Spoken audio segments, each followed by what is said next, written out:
Buenos días. Bueno, hoy vamos a presentar el trabajo de vigilancia epidemiológica de la COVID en el Hospital Hermanos Almejera 2021. La necesidad de continuar la asistencia médica durante la epidemia de COVID hizo necesario la implementación de un sistema de vigilancia con el objetivo de evitar la transmisión intrahospitalaria a todos los pacientes que en ese momento requerían atención médica.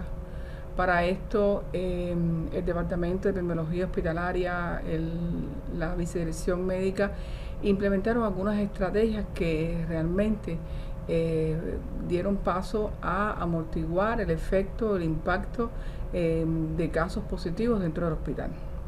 Entonces, este componente del sistema de vigilancia hospitalaria fue diseñado en 4 elementos. Primeramente, el elemento estadístico, donde se creó una consulta preingreso para todos los pacientes que ingresaban y sus acompañantes, que tenía en cuenta un interrogatorio exhaustivo en la búsqueda de síntomas asociados a COVID y también en los nexos epidemiológicos de esta enfermedad.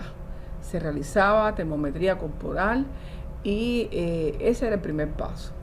Un componente de laboratorio donde todos los pacientes que ingresaban con sus acompañantes se les realizaba PCR y en el caso de los pacientes que entraban por la vía de urgencia se les realizaba un test rápido de antígeno y después ya estando en la sala se les realizaba su PCR. Un tercer elemento epidemiológico, que era la verificación de los casos sospechosos, la confirmación de los casos positivos, la entrevista a cada caso positivo, la realización de la encuesta epidemiológica, la realización de los controles de foco en las diferentes salas donde se reportó o donde se confirmaba el caso y la aplicación de medidas de seguridad durante el ingreso y el egreso del paciente. Y un cuarto componente que era el manejo clínico. En este aspecto se tuvo en cuenta la creación de 3 salas para pacientes con síntomas respiratorios, una sala de vigilancia intensiva y una unidad de cuidados intensivos. No obstante, como aspecto general se tuvo en cuenta que el adiestramiento a todo el personal médico para la notificación inmediata ante cualquier sintomatología y se estableció en todo el hospital la aplicación de medidas de aislamiento respiratorio. Primero, un acceso limitado a todas las salas, restricción dentro de las habitaciones y en la presencia de acompañantes únicos durante la estancia hospitalaria para aquellos casos que lo requirieran y por supuesto lo más importante es el cumplimiento de los protocolos de seguridad durante la atención a los pacientes en general. Entonces, para esto nosotros nos planteamos el objetivo, primero identificar las características epidemiológicas de los casos confirmados de COVID en el hospital desde enero hasta octubre del 2021 y describir los factores de riesgo epidemiológicos presentados a nivel hospitalario en este tiempo. El diseño que se planteó fue un estudio observacional descriptivo retrospectivo, donde se tuvieron en cuenta 13 variables: carnet de identidad, sexo, edad, fecha de ingreso, fecha de egreso, condición al ingreso del paciente, al ingreso, es decir, si era un paciente o era un acompañante, la manifestación clínica hacia esta enfermedad, si era sintomático o sintomático. Tuvimos en cuenta las fuentes de transmisión, clasificándolas en intrahospitalarias, extrahospitalarias y comunitarias, así como también fueron estimados diferentes indicadores de interés como la estancia hospitalaria, que desde el momento del ingreso hasta el egreso del paciente, ya sea en condición de vivo o fallecido. También se estimó el índice de positividad, que él calculaba el intervalo entre el momento del ingreso hasta la confirmación del PCR y que nos daba la idea de la oportunidad de la implementación del cumplimiento de los protocolos, así como también se tuvieron en cuenta indicadores de manejo epidemiológico como son las tasas de incidencia y los diferentes indicadores de mortalidad, tasa de mortalidad atribuible y letalidad. Entonces, ¿cuáles fueron los principales resultados? Primero, en el transcurso desde enero hasta octubre de 2021, se identificaron en el hospital 229 pacientes positivos a SARS-CoV-2. Todos estos pacientes fueron confirmados con PCR. De ellos, el 51% fueron hombres, el 49% fueron mujeres, es decir, que no hubo diferencias muy notables entre ambos sexos. No obstante, hoy en la literatura se plantea que el sexo masculino tiene una mayor predisposición o una mayor incidencia entre los hombres. La edad de este estudio fueron de 55 años y los intervalos fueron entre 19 hasta 95 años. En general, durante los 10 meses de estudio, se fueron confirmados un promedio de 23 casos por mes. Cuando vamos a analizar cuál fue el comportamiento de estos casos según la edad y el sexo, vemos que la mayor número de casos o la mayor incidencia se reportó en personas mayores de 41 años.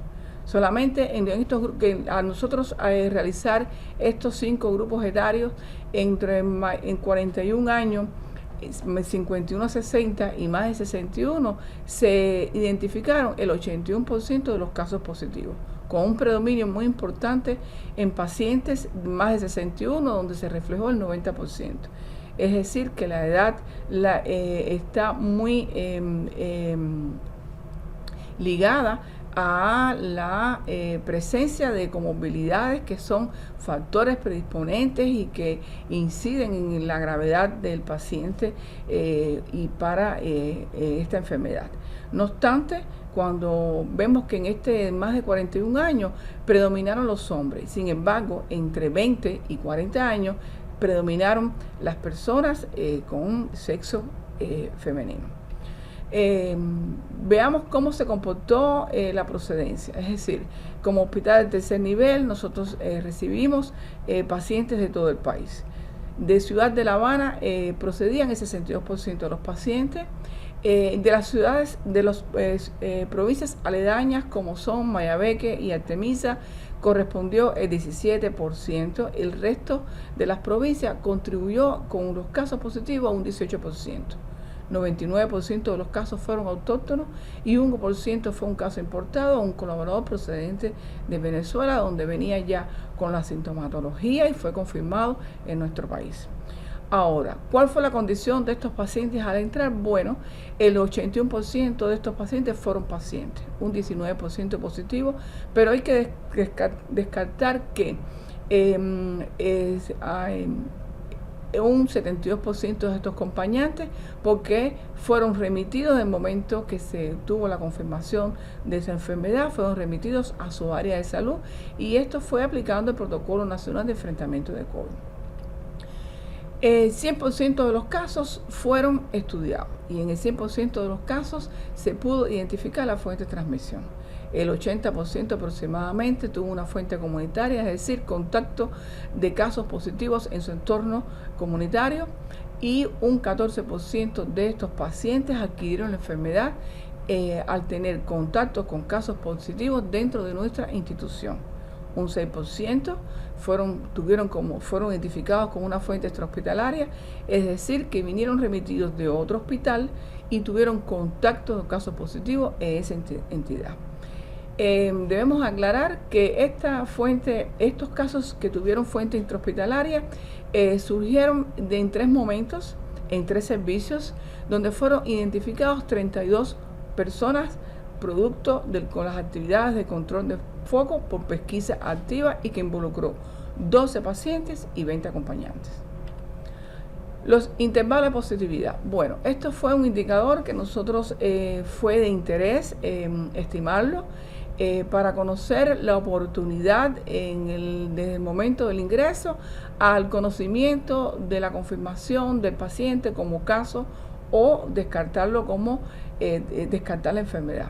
Es decir, y lo más interesante fue que en las primeras 72 horas, en el 80% aproximadamente, ya se conocía la confirmación. Esto contribuyó mucho a la presencia de un laboratorio de genética a su trabajo, y que en este trabajo el 80% de los pacientes en las primeras 24 horas se conocía su condición.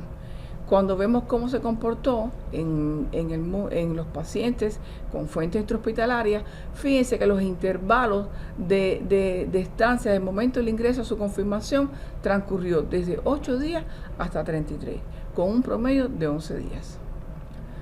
La estancia hospitalaria. Bueno, 11 días fue el promedio de días que tuvieron estos pacientes o estos sujetos dentro del hospital, con una desviación estándar de 13 días, una mediana de 6 días.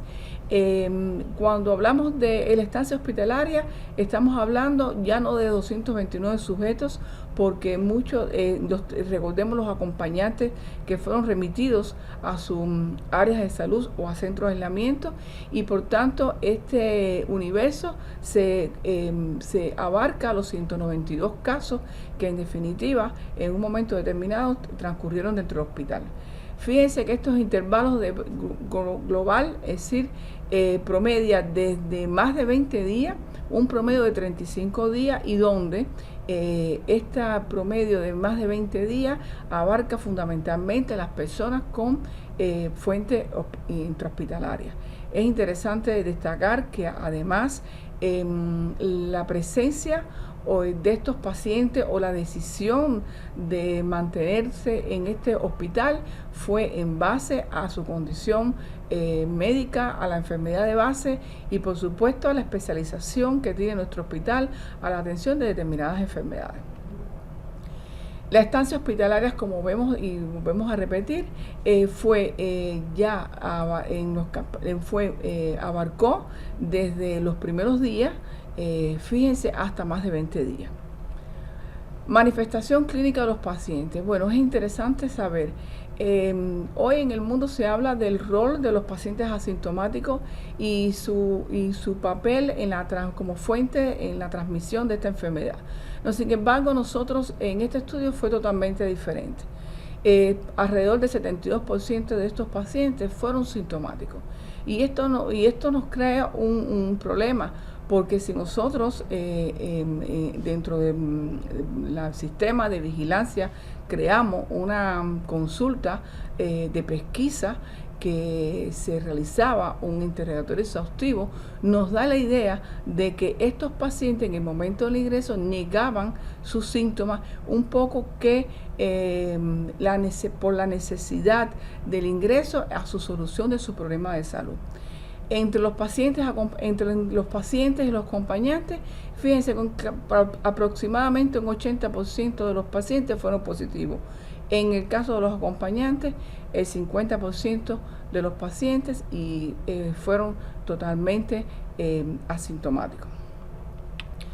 Tasa de incidencia. ¿Cómo se comportaron entonces todas las tasas? Es decir, el número de pacientes en función de los egresos. Fíjense que desde enero a octubre es una tendencia al crecimiento, donde los 3 meses, julio, agosto y septiembre, se concentran en el mayor número de casos. Es decir, con una tasa elevada de 13.5. La tasa general reportada en el hospital fue de 4.2.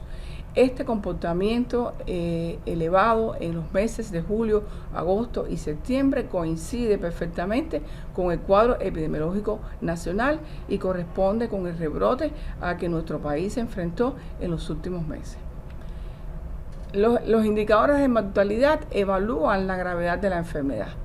En los sujetos confirmados con COVID en este estudio, el 84% egresó vivo y un 10% falleció. Esto hace que la tasa de mortalidad en función de los pacientes egresados sea de 0.4, con una alta letalidad, una cifra de 10.4, muy por encima a la tasa de letalidad reportada en Cuba de 0.86. Fue de interés para este estudio también conocer cuál fue la tasa de letalidad en función de las fuentes de transmisión. Es decir, 9.6 fue el impacto entre los pacientes que adquirieron la enfermedad en su entorno comunitario y 6.6 para aquellos pacientes que enfermaron en nuestro hospital producto de la transmisión intrahospitalaria. aquellos pacientes que vinieron ya con un diagnóstico o con un periodo de incubación presente y que debutaron su enfermedad en nuestro hospital, la tasa de letalidad se reportó en 8.7. Las conclusiones de este estudio: el 4,7% de los ingresos hospitalarios presentó un diagnóstico positivo de SARS-CoV-2, donde más del 90% se manifestó en pacientes por encima de los 60 años. El 80% de los casos tenían una fuente comunitaria, el 72% de los casos debutaron con sintomatología, el promedio de estadía hospitalaria estuvo en alrededor de los 11 días, la tasa de letalidad global fue de 8.7, con una tasa de mortalidad atribuible de 7.4. Los resultados permiten inferir que el incremento de la edad en pacientes diagnosticados con COVID-19 se asocia a la mortalidad en este estudio, y consideramos que el diseño de vigilancia epidemiológico aplicado fue funcional. Muchas gracias.